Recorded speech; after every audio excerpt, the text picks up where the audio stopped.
This is your 2026 mid-year housing and mortgage market update. And there's a bit of a warning with this one, because unless you're a super real estate data nerd like me, the data that you're going to hear today, it's going to sound illogical and contradictory. Like this one. In June, the number of home sales dropped, which sounds great for first-time homebuyers, right? But in that exact same report, the median home price hit an all-time high. Yeah, sales down, prices up to a new record.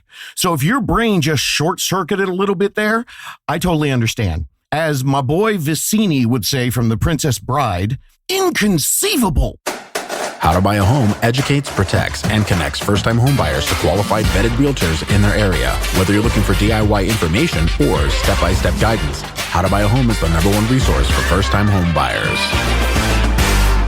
What's happening, How to Buy a Homies? I'm your host and coach, David Sidoni, and this is the mid-2026 housing market update. That jacked up headline that I mentioned earlier with sales down and the prices up, that wasn't a glitch. That's the typical confounding story of the current housing market, which is why today I'm going to step in as your interpreter for all this madness. I know you're out there going, dude, what is up? Is the market going up or down? All right, I'll explain it all, and I'm going to tell you where you can take advantage. I've been locked in my research cave for weeks, and I'm going to share everything I learned. And I realize that a lot of it is going to be beyond confusing, but fortunately for you, this is my jam. I've been nerding out on these numbers for decades, and I'm going to show you all the 2026 advantages for first-time home buyers. They're kind of hidden. No, let me say it. They're super hidden inside this mess of math. So today, I'm going to give you the most up-to-date data on home prices, on mortgage interest rates, on the housing inventory, and a little bit on the economy. And finally, all the while, I'm going to be explaining how all of these data points, what you can do as a first-time home buyer, how you can capitalize on all this perplexing and seemingly conflicting data. Starting with that ridiculous first stat. In June, the number of home sales fell by 2.4%. Gotta be good for you, right? I mean, less home sales means sellers are going to be getting more desperate. They're going to have to drop their prices. Nope. Because in that very same report, the median price hit an all-time high of $440,600. That's up 1.8% from a year ago. And that makes 36 straight months of annual price gains. Inconceivable. And this mid-year report, it's going to have more of these illogical and hard to interpret data. So right up at the top, here's what I'm going to do. I'm going to give you a 3-minute summation of this entire episode, because when I start dripping these data points out to you one at a time, it's going to be so nonsensical that it might cause minor brain melting. So here's the summation right from the top. Housing prices right now, currently, and for the past few decades, have been reacting to a basic economic principle, supply and demand. I've been reporting on the historic low inventory housing shortage. It's been a problem since 2012, and I've been telling everyone about it all the way back since then. This is what drives this illogical and constant rise in home prices, no matter what's happening with the world or interest rates or anything else. So how did this supply and demand complete imbalance happen? Well, it started in 2008. That's when we had the Great Recession. And from 2008 to 2012, the housing supply, the number of homes that were built, the inventory, dropped to historically never before seen lows. We were 7 million homes short of the normal supply of homes that we need to build to keep up with the growing population. And today, 2026, and we still haven't recovered. According to a report from Zillow Research, America's housing deficit in 2019, we were still 3.7 million homes short back then. And they updated it for 2026. It's increased to 4.7 million homes short. This creates an economics 101 equation of supply and demand that's out of whack. When there's more demand for less product, that means sellers can charge more. That's it. That's the whole enchilada. That's all you need to know. And this isn't going to be changing anytime soon, because look at the data. From 2019 to 2026, the low inventory increased by 1 million homes. And that was the buying frenzy that we had in 21, 22, and most of 2023. Now, do you want to know why that happened? Well, I could tell you that the corporate home builders could have built an extra 2 to 3 million homes in 21, 22, and 23 when homes are flying off the shelves, but they intentionally kept the supply way below the demand because they wanted to ensure that home prices were going up. I could also tell you that sellers were freaking out during this time and people were sitting with a 2 and 3% mortgage interest rate, so they sat on their homes for a little while. So that means less homes going on the market for sale. So that keeps the inventory low. And there's several other factors as well. And I've been reporting on all the factors that have been affecting this low inventory. Well, here on the podcast, I've been talking about it since 2019. And back in the day in 2012 and 2013, I was talking to my Southern California clients about it. I get thousands of comments and texts and emails now that tell me, dude, what are you talking about? Prices are going up way too fast. They have to come down. Well, no, I replied to everybody, because of low inventory. And then they'd say, oh my gosh, well now interest rates went to 6%, 7%. Interest rates are too high. Prices have to come down. Again, I would reply, no, low inventory. And to the casual outside observer, when they watch prices go up 50% post-COVID in just a few years, and they watch interest rates go from 3% to 8% at the same time, well, that's when they really came out to me in 24, 25, and they said, dude, there's no way this is sustainable. Prices have to come down. Nope, I said, low inventory. Low inventory, supply and demand. I put it on record multiple times a year here on the podcast. You can check the tapes. The reporting's been accurate. And right now in 2026, there are more negative headlines everywhere built for clicks and emotional responses. Home prices are crashing. You're going to read that everywhere. But you know what the data says? That 71% of the U.S. is seeing a rise in home prices in 2026. Despite the fact that the 30-year fixed mortgage interest rates that averaged 6.5% in June, and during that same time, pending home sales were up 7.5% over the last 2 Junes, 24 and 25. And right now, the top economists, mid-2026, their housing forecasts and predictions for the rest of this year and going into 2027 are as follows. Nationally, they average their predictions that home prices are going to go up 2 to 3%, and that interest rates are going to stay in the 6s, and that in more than half the country, inventory is going to be less than the buyer demand. Period. The end. Curtain. There, that's what I'm going to talk about for the rest of this podcast. So for most of you out there, maybe you have all the data you came here to get. That's it. I've been reporting this irrational data, like I said, for years now.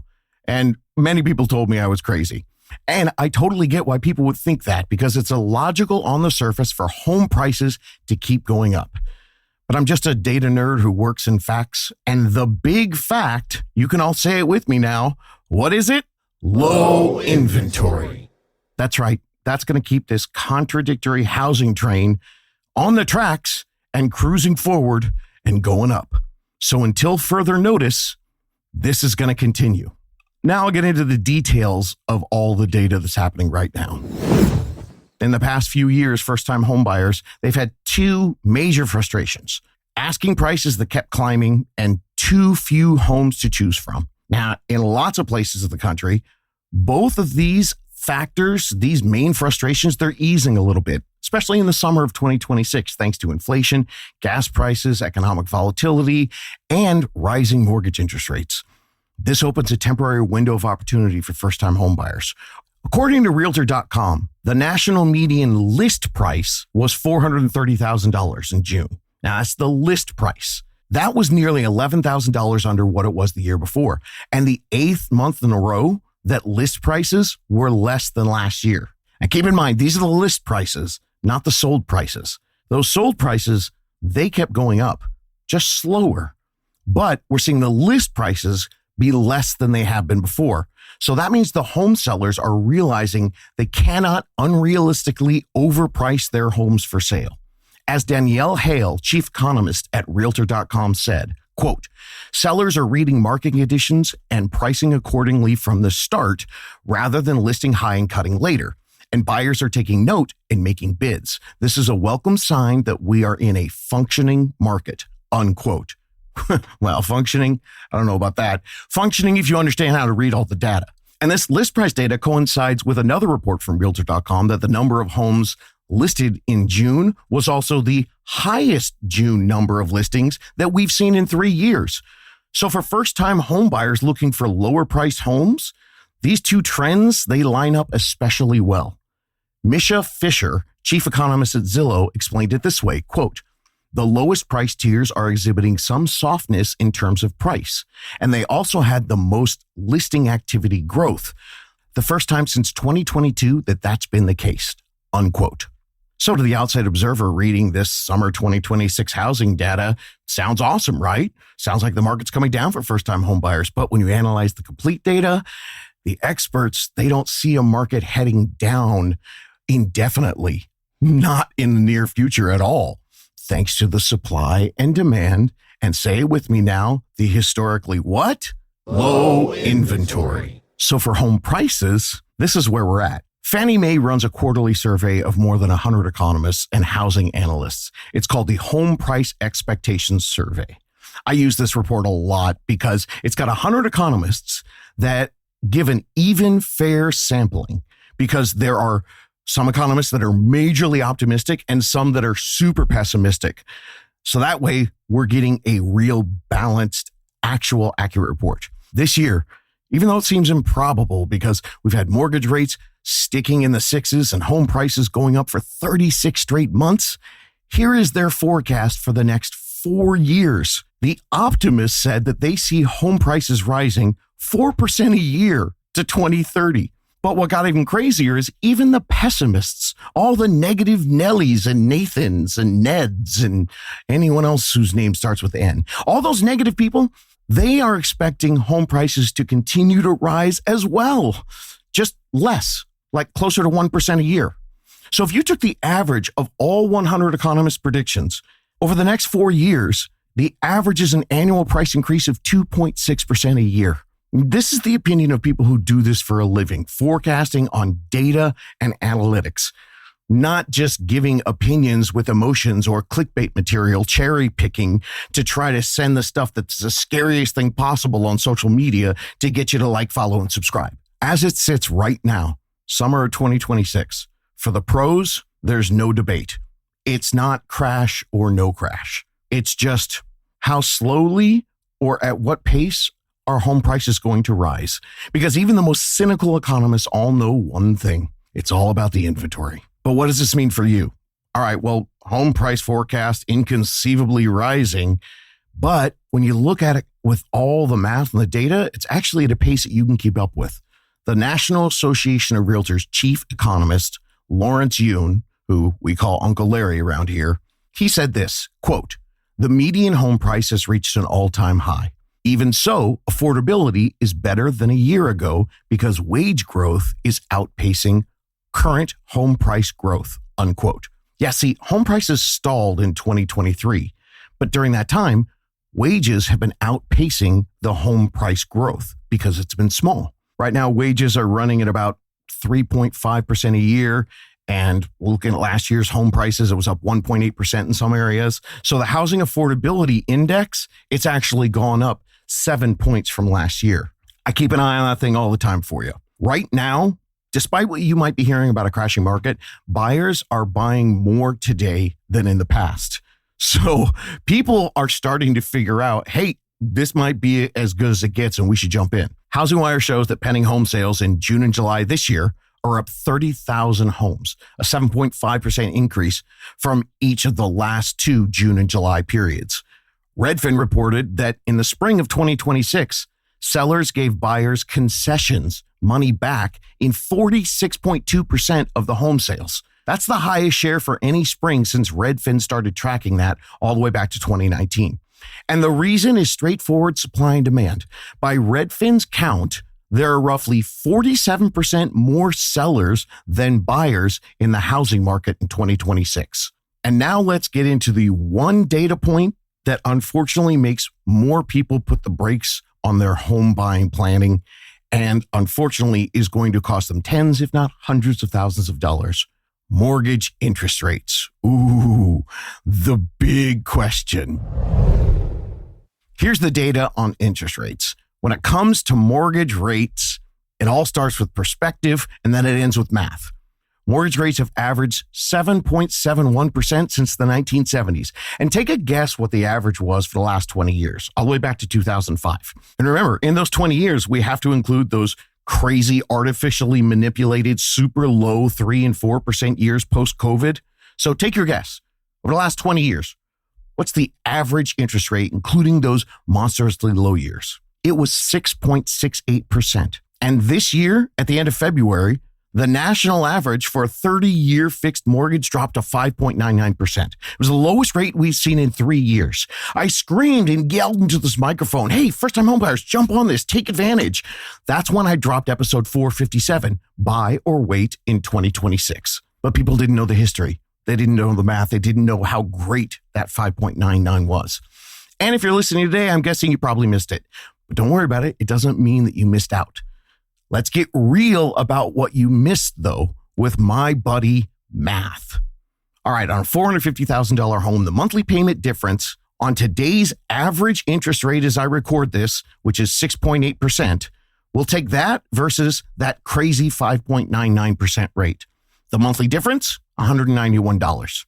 Now, look, I'm not saying that's chump change, but it's not the huge savings that most people think as they're sitting on the sideline waiting for interest rates to drop because they think that's going to make buying a home affordable for them.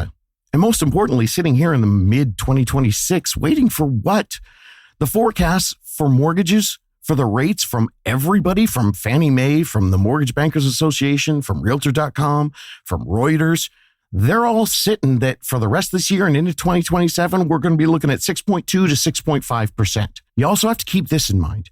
That 6.2 to 6.5 that they're predicting, that's the national averages. And most how to buy a homies are finding interest rates in the low sixes because they're working with a unicorn lender. The national average isn't something that you can't beat. In fact, it's something you should beat. Waiting for the interest rates to drop back to 5.99 or 5.5, that's not a strategy, especially when you see what everyone's predicting and you have all the data. Finding all the affordable options for you with your interest rate, that comes by building your own custom plan and finding an affordable payment with the accurate and, unfortunately, acceptable and rational interest rates that are happening right now. That's how you get ahead in the current housing market, while everyone else is out there waiting for some miracle new interest rate to bail them out. That's where you have your leverage. I've been saying this since 2019. Nobody wants to see home prices or interest rates drop more than me. I'm here in my studio, as I am every day, every week, doing nothing but first-time homebuyer talk. The people who I talk to, my audience, you guys, me and your ear holes, I know you're dying to hear news about things dropping, but I'm here to shoot it to you straight. I'm going to give you all the data, no matter how unfun it might seem on the surface.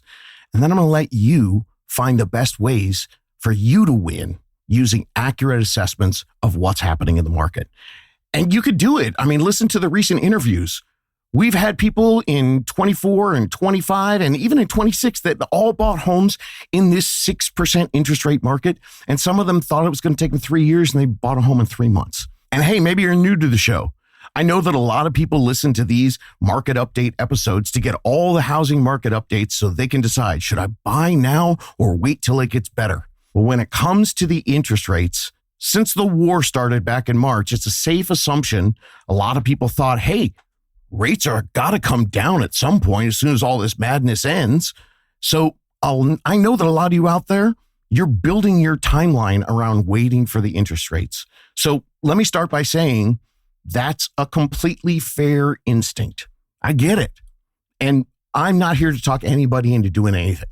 I just want to make sure that you're deciding with real numbers.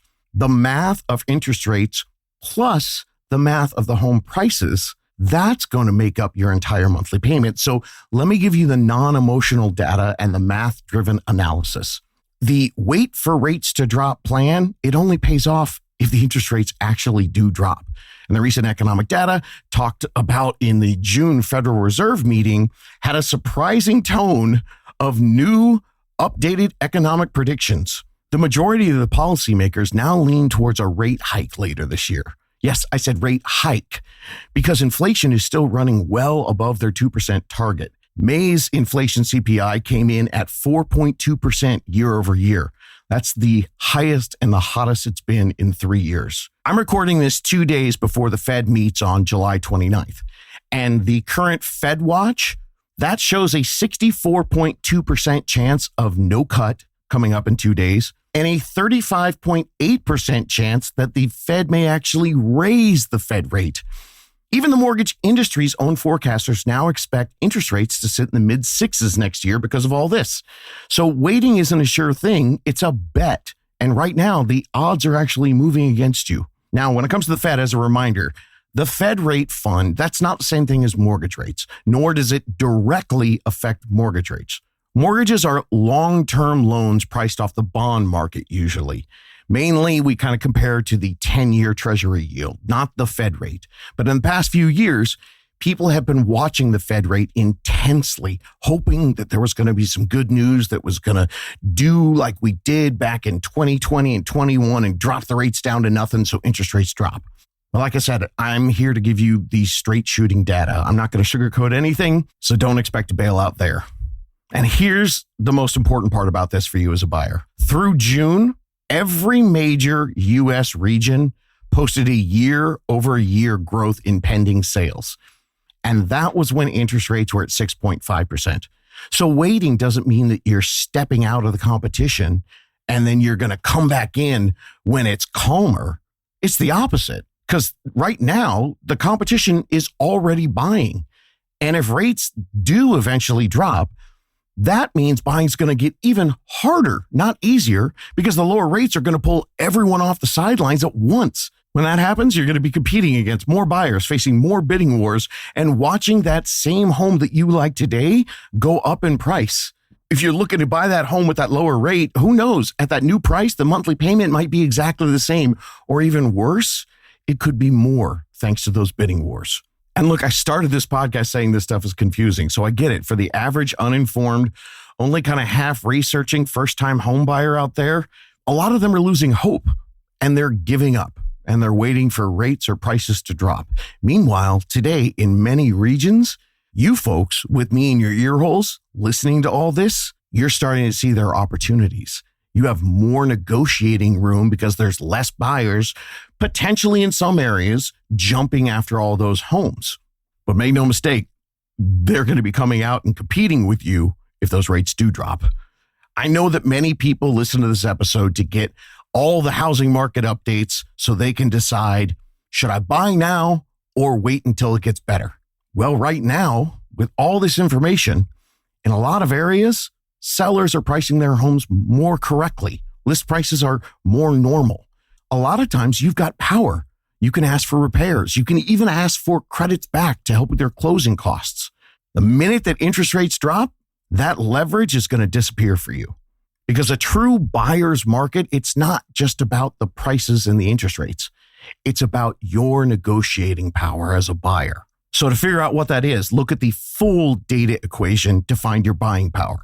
It's a mix of supply and demand, the inventory and how things are moving in your area, obviously the home prices and the mortgage interest rates, but it also has to do with buyer and seller motivation in your area. Because right now, most first-time home buyers are missing out on big advantages because they're waiting for a miracle cure in prices or rates. I wish I could tell you that that was coming, but based on all the data I've read here in my research cave, not just the last couple months, but the last years as I've followed things along here, first-time homebuyer power, it truly comes in interpreting this midsummer mess of data to figure out where your advantages are and find your leverage. Now, here's a factual database comparison if I was just going to have a buy now versus wait a year conversation with somebody. Now, I did this in big detail in 457, but here's just some basic thoughts. If you buy now, you can lock today's prices in while prices are anywhere from flat to maybe even soft in your area. You can start building equity instead of paying rent. You can keep negotiation happening because a lot of places you're going to have leverage on those repairs, closing costs help, and maybe even a little more time for you to decide. You don't have to rush out and put an offer in the first 24 hours. And then most importantly, when we're talking about interest rates, you can refinance later if the interest rates do fall. Even though the prediction is that over the next year or two, it's probably not gonna. The interest rate, so you understand, it's not permanent. But the price that you buy the home, that is. And on the other side, if you decide to wait a year, you're going to pay 12 months of rent that builds no equity, has no tax benefits, and puts no money into a forced savings account. All the money goes to the landlord. None of it goes towards you and your financial future. And while you're waiting, if those interest rates do fall and you decide to go out and buy, more buyers, more competition, and your leverage shrinks. Now, the upside of waiting, you do have more time to save, work on your credit score, fix up your debt, and get your whole financial situation stable for buying. So the candid bottom line is this: waiting makes sense if you're not financially ready yet. Get your ducks in a row first. That's how you get the most power as a buyer. But if you are ready, waiting is mostly a bet on lower rates, and the data no longer supports that. And you can always refinance if you're wrong, but you can't rebuy at today's price and with today's leverage as a buyer. So you came here for answers. What's your answers on interest rates? I tell first-time homebuyers right now in 2026, start working with a mortgage rate expectation of about 6.25%. And make sure you're checking into the leverage that you can get in this market because there's so many people waiting in the wings. If you want to be prepared to jump on an opportunity, because who knows, things may drop, or in your area, there could be a dip in prices a little bit in some parts of the country. 71% is going up, but that means some parts are flat or soft. Then I would start your plan today. So if something like that happens, you can jump on it, even though you still might need 3 months or 6 months to get all your finances together. You can get your full team to work with you and get your loan application ready so you can pounce on any opportunity that comes up in both prices or mortgage rates. And today's housing data, it definitely tells a jacked up story. There's fewer homes sold, but still at record prices because the buyers who are out there competing, they're looking still at a genuinely short supply. It's weird. It's not reasonable, but I've been reporting this stuff since 2019 and it just keeps on happening. So when it comes to trying to figure out home affordability in 2026, you can wait for it and miss it, or you can plan for it and take advantage of what's available. I wish every single one of you could have bought a home in 2021, but hey, you didn't. So blame your parents for having you 5 years too late. And don't miss out on what you could gain in the next 5 years with your own rent replacement strategy. There are some cool things happening for first-time homebuyers right now, even in this bajanked market. Stuff that can get you motivated and pump you up, and stuff you can take advantage of. This year, first-time homebuyers, they're already coming back big time. The data shows that first-time homebuyers are 35% of everyone who bought a home coming up to May of this year. That's the highest spring market share we've had since 2020. And if you're wondering how that's possible when affordability seems to be so tight right now, it comes down to this. Yeah, the inventory is historically low, but they still have more choices because the number of first-time homebuyers shopping is so low due to the unfortunate ignorance of the real housing data, which has created nothing but fear for everybody out there. And in many places, for those people, they have a decent selection for first-time homes. In fact, the biggest selection they've had since 2021, but they're not going after it. Having choice when you're out buying a home, that's nice. And with more starter homes for sale for a lesser number of serious buyers, the first-time home buyers who do jump on this, they have more opportunity to find a home that works for them in their budget. And speaking of budget, here's a stat for you. Do you know today's first-time home buyers are putting less money down? That's reassuring if you're feeling priced out of the market. The typical first-time home buyer put down $23,400 so far in 2026. That's a 19% dip from last year and the lowest that we've seen down payments since 2021. Now, how is that possible in what everyone's saying an unaffordable market right now? Well, I'd like to think that it's due to this podcast and the rent replacement strategy is out there sweeping the nation. But the actual reports and the data, it says that it's due to a more balanced market, more moderate home prices, easing the pressure to put a big sum down.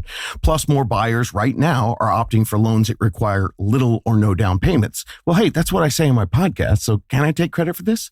The report mentions more people are using FHA, VA, USDA, and other no down payment loans. And right now, younger buyers, there aren't a ton of them, but the ones who are getting after it, they're a bigger percentage than they used to be. Right now, according to mortgage data company called Intercontinental Exchange, more than 6 in 10 home buyers who asked for a rate lock.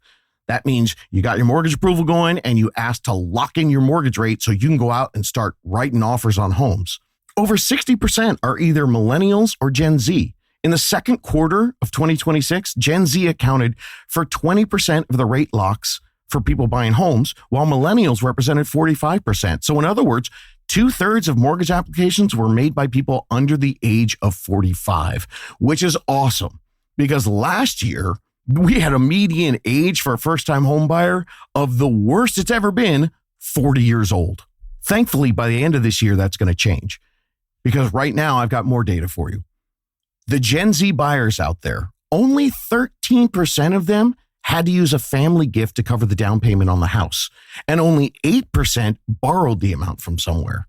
So I'm going to assume that that means the other 79% all listen to this podcast, specifically episode 426 on the best low down payment options for current buyers to find affordability without going house poor.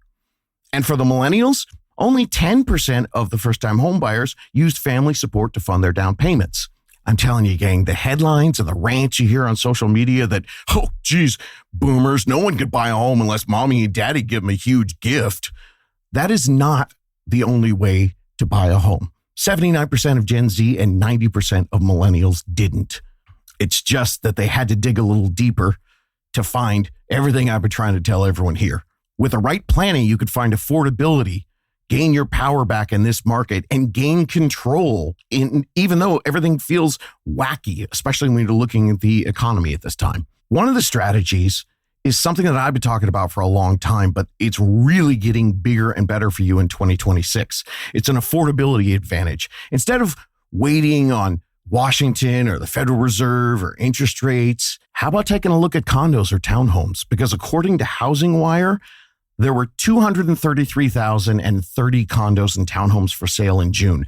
Why is that an interesting number? Because that's more than any other June in the last decade and more than double the number of condos and townhomes for sale in 2020. If you look at the data, some people have the median single family home right now at $446,400. Put that up against a median condo price, it's only $380,000. That's a gap of more than $66,000. And in some parts of the country, condo and townhome inventory, it's sitting at levels that we have not seen in decades. More power for you. That means bargains, seller concessions to pay for your closing costs. Now, I don't know where you live in the country, but if I could give this piece of advice to every 18 to 25, hell, every 18 to 30 or 35-year-old, if you're renting an apartment in a metro area where condos and townhome inventory is plentiful, a lot of times they might be sitting. So I got to say to you, hey, bro, dude, compadre, my friend, have you ever considered a lateral move into one of those condos or townhomes? Yeah, instead of renting for the next 5 to 7 years in one of those apartments, how about buying something for the next 5 to 7 years? Getting out of the rent trap that so many people are stuck in. I mean, think about it. If you own a place that's kind of similar to your apartment over 7 years, that's what, $2,500 a month, 7 years, $210,000 in lost rent. And then we go all the way to compare how much you gain on that. It's like a $500,000 swing for you. Of course, all of this stuff depends on where you live, because right now we're in a very K-shaped economy and we're in a K-shaped housing market, half going up, half going down. Not exactly half, but a lot of people are reporting that it's a tale of two markets. I'm not going to bore you and go into everything, but a lot of the reports are saying that regional inventory in the Northeast and the Midwest are some of the tightest markets, lowest inventory, most bidding wars, while things are starting to loosen up in the South and the West. But overall, real estate is hyper local. So it's best to start dealing with the team early and start finding out exactly what's going on in your area. And no matter where you are, there is some more good news happening for first-time homebuyers this year. According to data from Down Payment Resource, a total of 2,746 down payment assistance programs were active nationwide second quarter 2026. Cool thing about that is that's an increase of 67 programs from the prior quarter. And of those, the grant programs that don't require repayment, it rose by 6% from the first quarter to the second quarter. totaling 234 programs, which represents 9% of all the down payment assistance programs out there. And 80% of the second quarter's programs, they supported new construction. 93% supported existing construction. And this one is one I don't think a lot of people know about. 62% of all those down payment assistance programs happening right now, they allow income limits above $100,000, and 291 of them, they carried no income restrictions at all. Rob Crane, Down Payment Resource founder and CEO, said this, quote, "Quarter after quarter, the universe of available programs keeps expanding, and so does the flexibility they offer. These aren't resources for a narrow slice of buyers, they're mainstream financial strategies," unquote. So here's the bottom line on the mid-2026 market, homies. Everything I just threw at you sounds inconceivable because it is inconceivable. To anyone who doesn't know the one word that explains every bit of it, well, actually, it's two words, low inventory. You know it. Sales are down. Prices are at a record high. Forecasts are calling for prices to go up, but a little bit slower through 2027 and the years beyond. And buyers right now are scoring concessions and down payment help that most people don't even know exist. None of that is random if you have the complete data. It's the same math I've been reporting since 2019, and it's going to be true next year and maybe even the year after that. So the real decision in front of you, it's never, okay, I'm going to wait for the market to make sense. It already makes sense. It's just not as plain and easy to understand as most people want it to be. The decision is whether you want to build your plan now while sellers are still negotiating and down payment programs are still expanding, or if you want to wait for a change in the market, that supply and demand, it's probably not going to let happen. I've got a part 2 of the 2026 update where I'm going to talk about some of the politics as well as some of the regulations and laws that might be happening and stuff you might have read about. But for right now, let's get you going on finding your affordability instead of waiting for the government or somebody else to fix things for you. Get your team, get your real numbers, and stop waiting for the inconceivable to feel believable. It is believable. You can do this. Looking for more DIY education or your own personal step-by-step guidance through the home buying journey? Since 2019, How to Buy a Home has been the #1 resource for first-time homebuyers. So visit howtobuyaHome.com to get started.